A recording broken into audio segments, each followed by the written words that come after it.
Frank Miller stared out the viewport of the USS Horizon as the massive Imperial ship approached. His stomach tightened. After decades of searching the stars for other life, humanity had finally found it. Or rather, it had found them. "They're hailing us again, sir," said Ryan Lewis, the communications officer. His voice was steady, but his fingers trembled slightly over the console. Frank nodded. "Put them through." The main screen flickered to life, revealing the alien diplomat. The being called itself Ambassador Zox. It had blue-gray skin, 4 eyes arranged in a diamond pattern, and a mouth that seemed too wide for its narrow face. When it spoke, its words came through the translation system with perfect clarity. "We are pleased you have agreed to this meeting, representatives of Earth. The Galactic Empire welcomes new species with open arms." Frank stepped forward. At 45, he had spent most of his life preparing for this moment, though no one had truly believed it would come. "The people of Earth are honored by your presence, Ambassador. We look forward to learning about your civilization." The meeting would take place on Outpost Theta, a neutral space station positioned near the edge of our solar system. It had been built just for this purpose after the Empire's scout ships had made initial contact 6 months ago. Lisa Bennett, the ship's xenobiologist, stood beside Frank. She was 36, with short brown hair and eyes that missed nothing. While the others on the diplomatic team saw only the potential for advancement that the Empire offered, Lisa noticed things they didn't. The slight tilt of the ambassador's head when human spoke. The way the Imperial guards positioned themselves. Small details that made her uneasy. "Ready to make history?" Frank asked her with a smile as they prepared to board the shuttle to the outpost. Lisa forced a smile in return. "Let's hope it's the good kind." The meeting room on Outpost Theta was large and circular, with a view of the stars. The Imperial delegation had arrived first and stood as the humans entered. Besides Ambassador Zox, there were 4 other aliens, of different species. The diversity surprised Frank. He had expected them all to look the same. "Welcome," Zox said, extending 2 of its 4 arms. "Please, be seated. We have much to discuss about your world's future place in our community." Of civilizations, the humans took their seats. Besides Frank and Lisa, there was Howard Green, Earth's top diplomat, Olivia Ward, a cultural anthropologist, and Gary Peters, who represented Earth's unified military forces. "The Empire has existed for 12,000 of your Earth years," Ambassador Zox began. "We have brought peace, stability, and advancement to over 600 species across this arm of the galaxy." As Zox spoke, holographic images appeared above the table, showing worlds of incredible beauty and technology far beyond what humans had achieved. "Your species has potential," another Imperial representative said. This one had reptilian features and introduced itself as Delegate Sar. "You have advanced quite rapidly for such a young civilization. We were particularly impressed by your faster-than-light communication system. Most species at your development stage have not achieved this." Frank felt a swell of pride. Humanity had only developed the quantum entanglement communicators 5 years ago. It was their greatest achievement. "We offer Earth the status of protectorate," Zox continued. "Under our guidance, your people will advance centuries within mere decades. Disease, energy shortages, climate instability, all these problems that plague your world will be solved." "And what does the Empire ask in return?" Howard asked, his diplomatic training evident in his neutral tone. "Very little. Access to some of your natural resources. A right to establish bases within your system. Compliance with Imperial law. And of course, a modest tribute to demonstrate your place within the hierarchy." Lisa noticed how carefully Zox avoided using words like taxes or submission, but the meaning was clear. Earth would not be an equal partner. "This is a generous offer," Frank said carefully. We would like time to discuss the details and communicate with our leaders. Of course, Zoc said with a gesture that seemed like a bow. The Empire is patient. We have provided information packets about other protectorate worlds. You may find them instructive. Later, back on the horizon, Lisa sat alone in her quarters, reviewing the data the Empire had provided. What she found disturbed her. She pulled up images of various protectorate worlds and compared them with the grand visions Zoc had shown. The reality didn't match the promise. Many worlds appeared to be little more than mining operations. Others showed signs of environmental degradation. Most troubling were the population statistics. Several species had declining numbers since joining the Empire. A knock at her door interrupted her thoughts. It was Frank. "You left the debriefing early," he said, entering her room. "What's wrong?" Lisa gestured to her screen. "I don't think the Empire is being honest with us, Frank. Look at these worlds. These aren't equal partners. They single quotes redot colonies, maybe even something worse." Frank frowned as he looked at her findings. "You can't be sure of that. We're interpreting alien data through our own biases." "Maybe," Lisa admitted. "But something doesn't feel right. The way they look at us, it's like how we might look at clever animals, not equals." Frank was about to respond when his communication device beeped. He answered it, and his face grew pale as he listened. "Understood. I'll be right there," he said, then turned to Lisa. "The research station on Europa has gone silent. All 6 scientists stationed there. The last transmission mentioned Imperial ships approaching for an unscheduled visit." Lisa felt cold dread spread through her. "Frank, we need to be careful. Whatever's happening." "I know," he said, cutting her off. "But we can't jump to conclusions. This could be a technical issue, or a misunderstanding." But as he left her quarters, neither of them believed that. Something had happened on Europa, and both feared it would change everything about humanity's first steps into the galactic community. As Frank hurried to the bridge, he couldn't shake the feeling that the Empire's true face was about to be revealed, and it wouldn't be the benevolent one they had presented today. 3 days earlier, on the icy surface of Europa, Dr. Paul Martinez looked up from his work as the alarm sounded. The small research station, buried partially beneath the moon's thick ice crust, rarely received visitors, especially unscheduled ones. "What is it?" asked Samantha Wright, the team's engineer. She was bent over their water purification system, making adjustments to the filtration mechanism that had made their long-term stay on Europa possible. Paul checked the proximity scanner. "Ships, big ones, not ours." He felt a mix of excitement and unease. The station's 6 researchers had been briefed about the possibility of alien contact, but they hadn't expected it to happen here, on this remote outpost. "Wake Eric," Paul said. To Samantha, "We need our communications specialist." Eric Johnson was the youngest member of their team at just 28. He had a gift for languages and communication systems that had made him invaluable to the Europa mission. When Samantha shook him awake in his small sleeping pod, he was alert almost instantly. "Is it them? The aliens?" he asked, pulling on his station uniform. Samantha nodded. "Looks like it." "Paul wants you at communications." By the time they reached the main control room, the other 3 researchers were already gathered around the screens.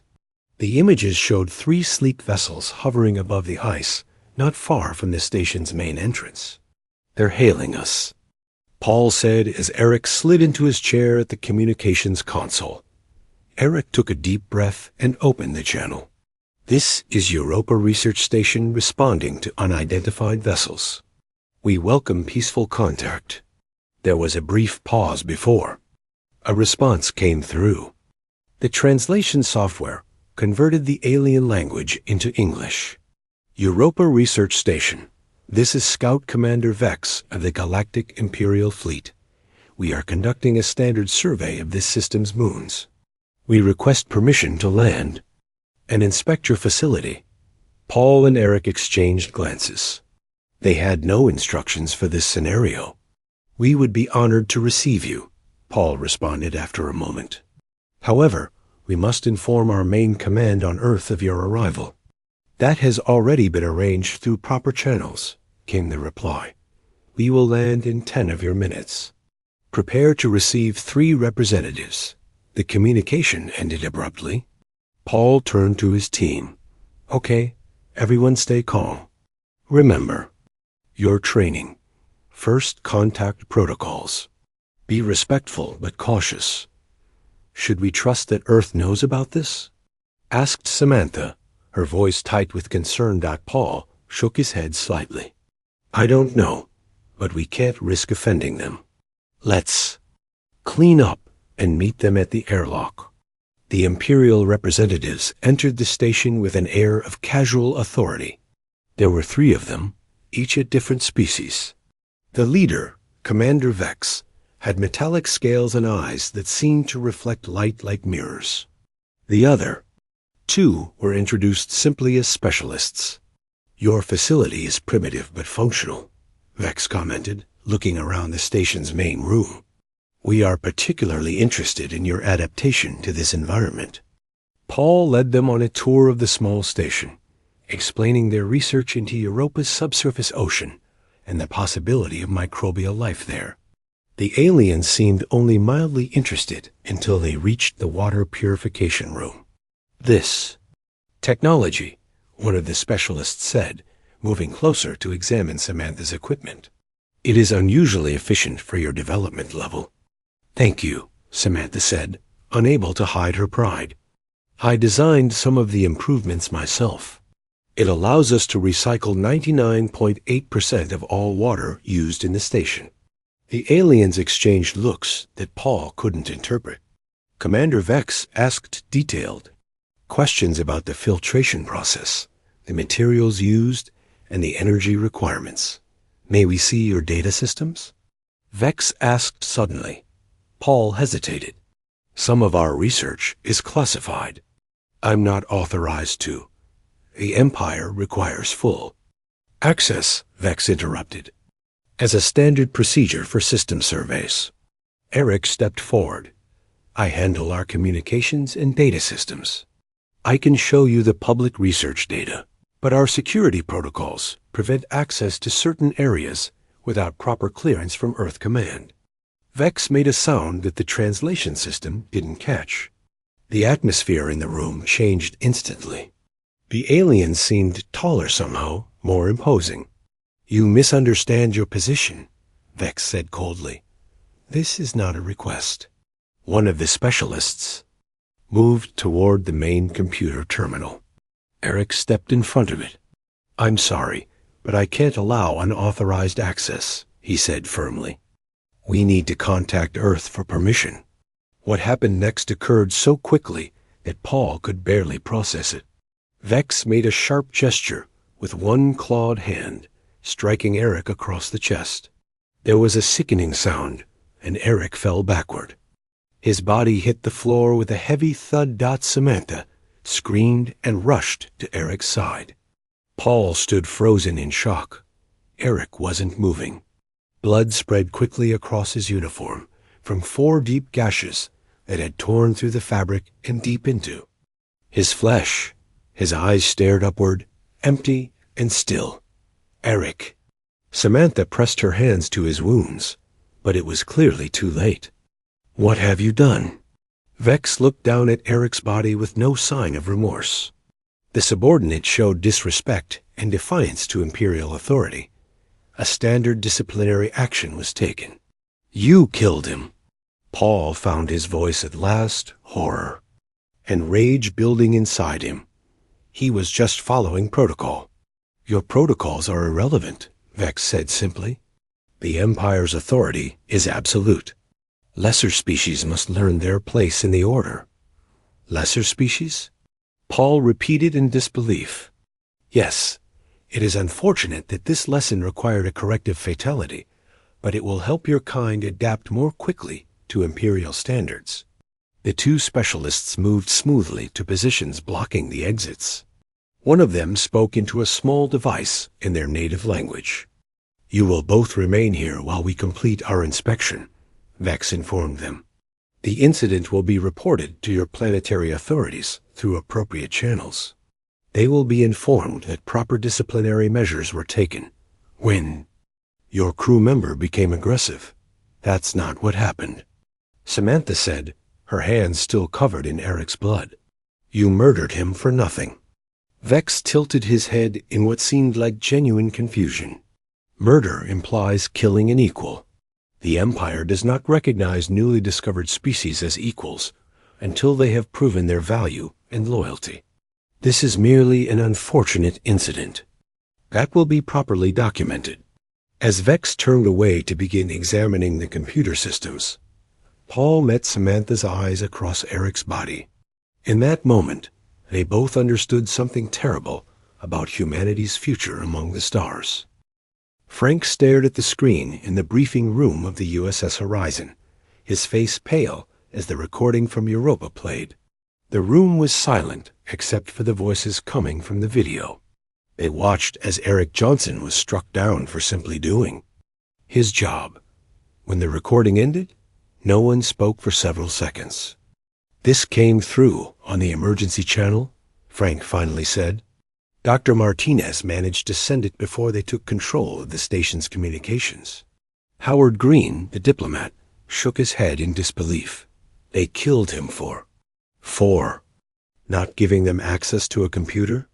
They killed him for defying their authority," Lisa said quietly. "For acting like an equal instead of a subordinate." Admiral Kate Powell entered the room.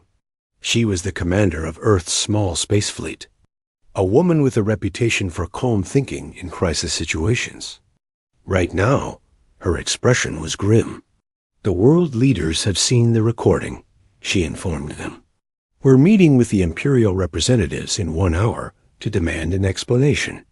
The meeting took place in the same room on Outpost Theta, where they had first gathered. This time, the atmosphere was tense. Ambassador Zox and the other Imperial delegates seemed confused by the humans' anger. "We received the report about the unfortunate incident," Zox said.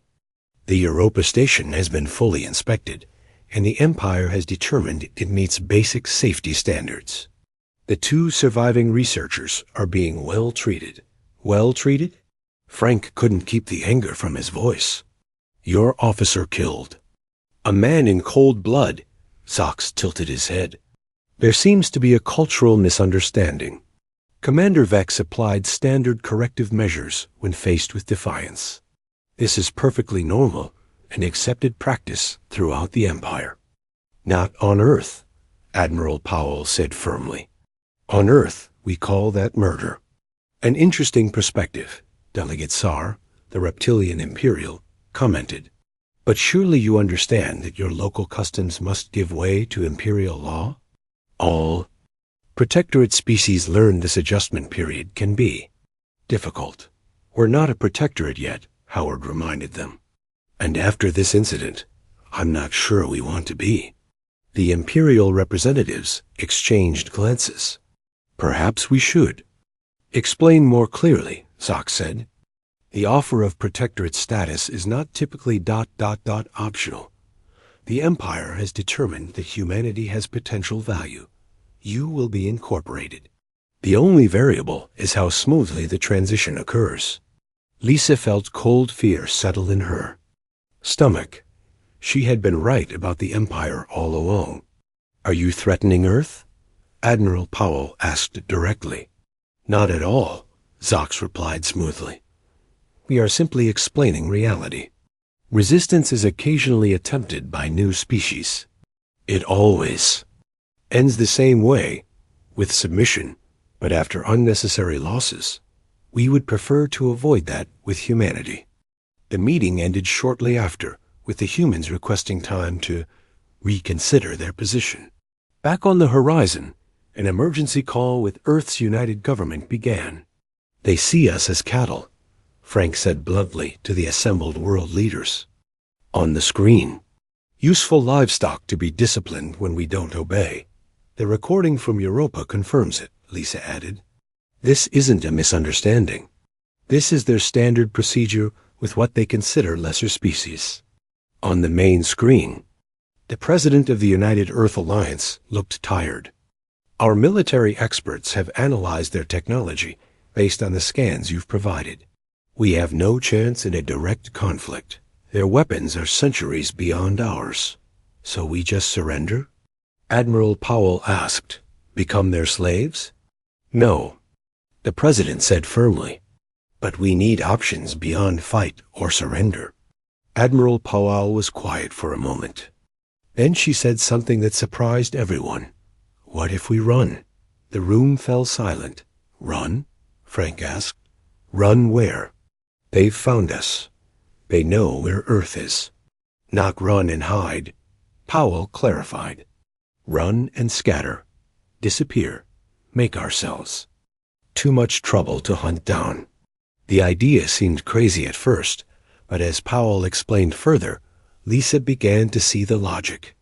Humanity had been preparing for possible extinction events for decades. Asteroid impacts, nuclear war, climate collapse. There were contingency plans for preserving the species. While they discussed this unprecedented option, Lisa continued. Reviewing the Imperial data, she discovered something that made her blood run cold. I've been cross-referencing the Empire's historical records, she interrupted. 6 species listed as protectorates in the last century are now classified as extinct. All of them were spacefaring civilizations when the Empire found them. She displayed the evidence on the screen. These species didn't die out naturally. They were used until they were used up. The revelation changed everything. This wasn't just about dignity or freedom. It was about survival. Meanwhile, Frank had an idea. He requested a private meeting with Zox, claiming he wanted to discuss how to ease Earth's transition into the Empire. He wore a small recording device hidden in his uniform. I appreciate your wisdom in accepting reality, Zox told him when they met. Many in your position waste time with pointless resistance. I'm practical, Frank replied. But I need to understand what the Empire truly wants from humanity. It would help me convince the others. Zox, believing he was speaking privately, to someone who had accepted Earth's fate, was surprisingly candid. Humans have several valuable qualities. Your adaptability is quite remarkable. You'll make excellent labor stock for various Imperial projects. Your water reclamation technology is of particular interest, quite advanced compared to your other achievements. And your planet has abundant resources that have been barely tapped. And our status in the Empire? Frank asked carefully. Standard Tier 4 civilization. Limited self-governance under Imperial oversight. Resource quotas. Population management to maintain optimal productivity. The usual arrangement. Population management? Frank asked, keeping his voice neutral. Yes, your current numbers are excessive. For efficient management, a reduction of 40 to 60% would be implemented gradually, of course. Frank struggled to maintain his composure. Of course. When he returned to the horizon, Frank immediately transmitted the recording to Earth. The response came quickly. Operation Scattered Seeds was approved. Admiral Powell gave the coded order. To all Earth vessels, the Empire took a human life. Our response is, run. Ambassador Zox stood on the observation deck of the Imperial flagship, staring at the view screen with growing frustration. It had been 3 weeks since the humans had requested time to consider their position. For 2 of those weeks, they had maintained regular communication, asking questions about Imperial law and making what seemed like preparations for integration. Not then. Without warning, all contact had stopped. Any response from their diplomatic vessel? Zox asked the communications officer. None, Ambassador. The USS Horizon, appears to be running on automated systems. Life sign scans indicate the ship is empty. Zox made a gesture of irritation. And the research station on their moon? Also automated. No life signs detected. This is unexpected. Delegate Sar commented, joining Zox on the deck. Most species respond with either submission or futile resistance. I've never seen this behavior before. On the edges of the solar system, Captain Jack Peterson guided his mining vessel through the darkness. The ship, originally designed to harvest asteroids, had been hastily converted into a long-range transport. Where ore storage compartments had once been, there were now stasis pods. Inside each pod was a sleeping human. How many did we manage to load? Jack asked his first officer. Megan, just over 2,000, she replied, checking the systems. Mostly engineers, doctors, and scientists, along with their families. Plus all the stored embryos from the Chicago Fertility Center. Jack nodded. Their ship was one of hundreds like it, each converted to carry as many humans as possible away from the solar system. They were following carefully plotted routes, designed to avoid detection by Imperial sensors. Stasis system stable, reported Bill, the ship's engineer. They'll sleep until we reach the rendezvous point. And the decoys? Jack asked. Launched and transmitting, Megan confirmed. As far as the Empire can tell, we're still on our regular mining run near Saturn. Jack looked at the small crew who had volunteered to remain awake for the months-long journey. They knew the risks. If the Empire realized what was happening, they would be hunted down without mercy. Set course for the Oort cloud, Jack ordered. Once we're past it, we'll make the jump to FTL. Back on Earth, cities still bustled with activity. Lights glowed at night. Cars moved along roads. Radio and television signals continued broadcasting. But something was strange about it all. Commander Vex led a small scout team down to the surface. After weeks of being kept at a distance by human diplomats, they landed in a place called New York City. The streets were filled with people walking, talking, and going about their business. Yet when Vex approached a human female, his scanner showed something impossible. This isn't a biological entity, he said with shock. It's some kind of projection. The team investigated further, entering buildings and scanning more humans. All were the same, sophisticated holograms programmed to follow normal routines. The real people were gone, Vex reported back to the flagship. Soon, Imperial forces were landing in cities across the planet. Everywhere, they found the same thing. Empty buildings filled with holographic humans. Automated systems maintaining the appearance of a functioning civilization dot in a secret underground facility beneath the Rocky Mountains. Susan Clark monitored the Imperial landings on screens. She was part of the last group, those who had volunteered to stay behind the longest to maintain the illusion. They figured it out sooner than we expected, she told the small team around her. Time to go.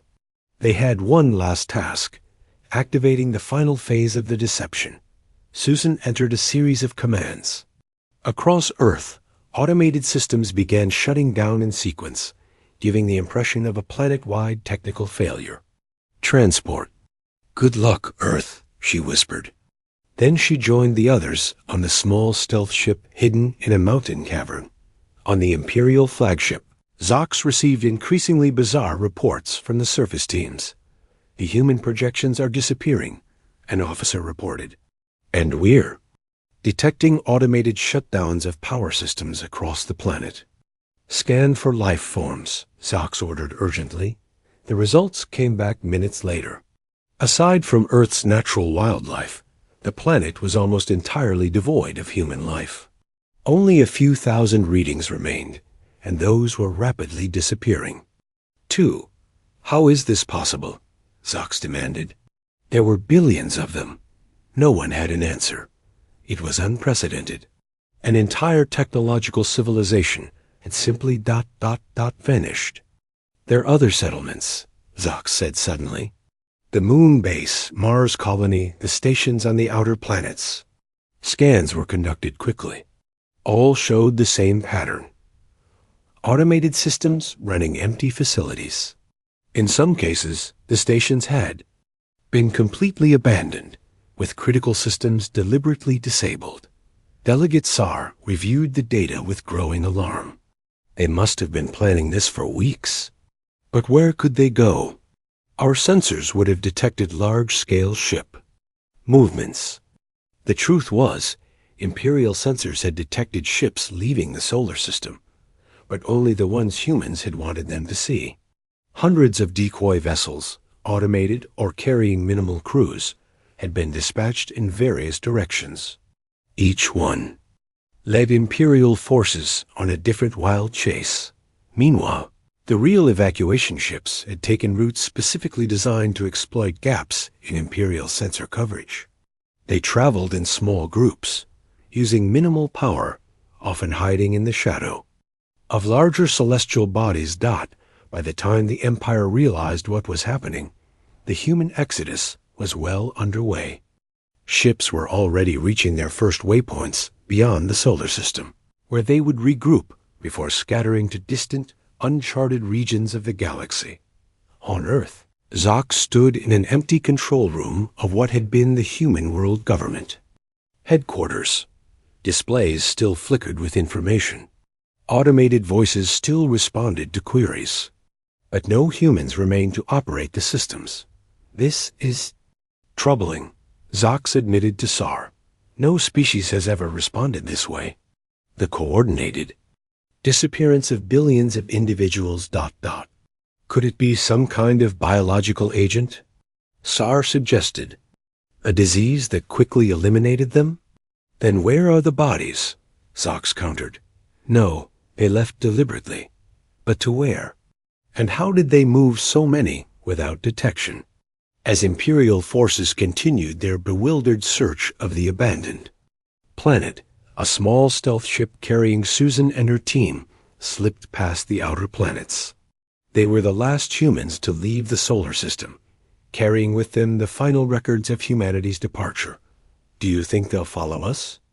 George asked as they prepared to make the jump to FTL.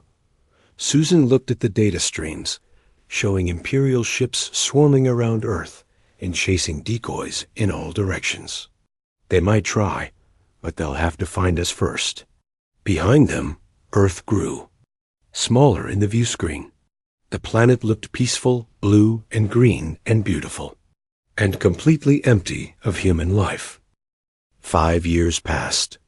In a distant corner of the galaxy, far from Imperial shipping lanes and patrol routes, a new world thrived. The humans called it New Hope. It orbited a yellow star much like Earth's sun, with oceans, forests, and wide plains. Unlike Earth, this world had never known human footsteps until now. Diana Foster stood on a hillside, overlooking the main settlement. At 35, she had once been an agricultural scientist on Earth. Now she led one of humanity's largest colonies. Below her, hundreds of homes and community buildings spread across the valley. Fields of crops surrounded the settlement, and the framework of a new manufacturing center rose in the distance. The southern irrigation system is online, said Peter, her assistant, joining her on the hill. Crop yields should increase by 30% next season. Diana nodded, taking in the progress they had made. Any word from the scout ships? Yes. The White Dove returned this morning. No signs of Imperial activity in the neighboring systems. This was their constant worry, discovery. Humanity had scattered across dozens of worlds in this uncharted region, establishing small colonies that kept in contact through quantum entanglement communicators, the one technology they had that the Empire couldn't trace, and the new stealth system, Diana asked, working perfectly. It masks our energy signatures completely. Unless an Imperial ship passes directly through our atmosphere, they won't detect us. In the 5 years since the exodus from Earth, humans had focused their energy on 2 goals: establishing self-sufficient colonies and developing technologies to remain hidden. The memory of Eric Johnson's death at Imperial hands remained fresh. No one wanted to risk another encounter.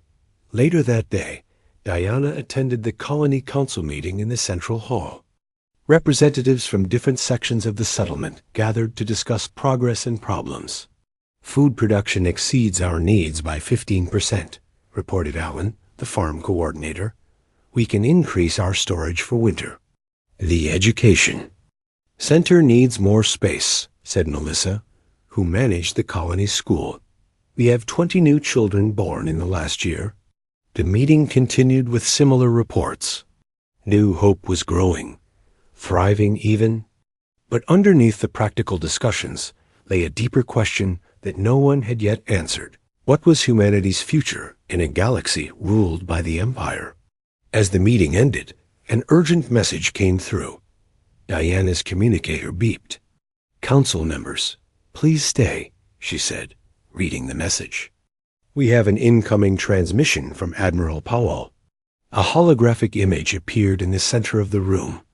Admiral Kate Powell looked older than when Diana had last seen her, but her eyes were still sharp and determined. "Representatives of New Hope, I'm calling a gathering of all colony leaders," Powell said. "We have important news and decisions to make." 2 days later, Diana traveled to the meeting point, a space station hidden in the dust clouds of a nebula. The station had been one of the first projects completed after the Exodus, a neutral meeting place for the scattered human colonies. Inside the main conference room, she found representatives from 23 different settlements. Some she knew. Others were from colonies so distant they had never met in person before. Jack Peterson was there, now governor of Sanctuary, a mining colony built into a large asteroid. Susan Clark had established Haven, a research outpost specializing in stealth technology. And Frank Miller, the former diplomat, now led Unity, a training center for future scouts and explorers. Admiral Powell called the meeting to order. "Thank you all for coming. We have 2 important developments to discuss." She activated a holographic display showing a star map. "First, our long-range scouts report that the Empire has officially classified Earth and our solar system as mysteriously abandoned and placed it under quarantine. They believe some unknown contagion or technological disaster caused our disappearance." Murmurs of relief spread through the room. The Empire had stopped looking for them. "Second," Powell continued, and her expression became more serious, "we've had an unexpected arrival." At her signal, a side door opened. 2 aliens entered the room. They were tall, with gray skin and forearms. They looked nervous. "These are representatives of the Caldari people," Powell explained. "Their homeworld was recently designated as a protectorate by the Empire. After seeing what happened to other protectorates, they've been secretly looking for a way to escape." One of the aliens stepped forward. "We heard rumors," it said in halting English. "Stories of a species that disappeared rather than submit. We did not believe it possible until our scout ship detected faint signals from one of your outposts." The room fell silent as the implications sank in. They were not alone in their resistance to the Empire. "The Caldari have asked for our help," Powell said. "They want to know how we escaped, how we remained hidden." Diana looked around the room, seeing the mix of concern and sympathy on the faces of the other colony leaders. Helping the Caldari would bring risk. It could expose humanity's hiding places if something went wrong. Frank Miller, who had witnessed humanity's first contact with the Empire, stood up. What happened to us on Earth could happen to them. What happened to Eric Johnson could happen to any of their people. We ran to survive, but perhaps there was another purpose to our escape. Diana found herself nodding. "We could become the underground railroad of the galaxy," she suggested, helping others escape Empire control. "It's dangerous," Susan warned. "The more species that know about us, the greater the risk of discovery." "But if we do nothing," Jack countered, We're just hiding forever. Is that really living? The debate continued for hours. Finally, they took a vote. The majority decided to help the Kaldari escape. Their world before the Empire's population management began. As the meeting ended, Diana spoke with the Kaldari representatives. Why did you risk everything to find us? She asked them. The alien made a gesture Diana couldn't interpret. In Empire records, your disappearance is used to frighten other species. They say Earth was cursed, the humans were weak and fled from progress. And you believed that? Diana asked. No, the alien replied. Among those of us who suffer under the Empire, there are different stories. Whispered tales of the humans who chose to run, not from cowardice, but as the first step in a longer plan. The Empire took one human life, thinking it would make you submit like all the others. Instead, you did the one thing they never expected. As Diana prepared to return to New Hope, she looked out at the stars through the station's viewport. Somewhere out there, the Empire continued its expansion, unaware that its actions had created not just a fugitive species, but the seeds of its own future challenge. The Empire had taken a human life, expecting submission. Instead, humanity had run, not to hide forever, but to begin writing a new chapter in galactic history.